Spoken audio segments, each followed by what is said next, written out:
একটা ছেলে এবছর 12 পাস করার পর বাবাকে বলল, বাবা আমি ক্লাস 12 পাস করেছি, এবার আমি ডাক্তারি পড়ে করোনার ওষুধ তৈরি করব। এই শুনে বাবা বলল, তোর লজ্জা করে না? এই শুনে বলল যে কেন লজ্জা করবে? তখন বাবা বলল, যার জন্য উচ্চ মাধ্যমিক পাস করলি তার সাথে বেইমানি করবি? একটা ভূতের সিনেমা শুটিং হচ্ছিল। যে ভূত ছেলে ছিল সে ডিরেক্টরের সামনে এসে আ করে উঠল। তারপর বলল, কেমন লাগছে? ডিরেক্টর বলল, ভেজা ভেজা লাগছে। আমাদের মিশুদা মঞ্চে গান করতে উঠেছে। একজন বলল, দাদা কুমার শানুর গান শুনবো। সঙ্গে সঙ্গে মিশুদা দর্শকের সিটে গিয়ে বসলো। সবাই বলল, কি হলো কি হলো? তখন মিশুদা বলল, আমিও শুনবো।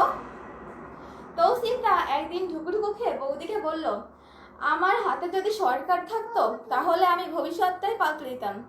তখন বৌদি বলল, আগে নিজের চটিটা পাল্টাও, সকাল থেকেই তো আমার চটি পরে ঘুরে বেড়াচ্ছ। কিছু কিছু স্বামী গালাগাল খাওয়ার কাজ করে। বউ যখন বলে 10 মিনিটে রেডি হয়ে আসছি, তখন প্রতি আধ ঘন্টা পর পর কেন বলে হলো হলো? জিজ্ঞাসা করার কি দরকার? আমাদের পাড়ার টুম্পা বৌদি তার স্বামী শরীফদাকে বলছে, বিয়ের তো 5 বছর হলো। তখন শরীফদা বলছে, নির্বাচন কি আবার হবে নাকি এই সরকারই থাকবে?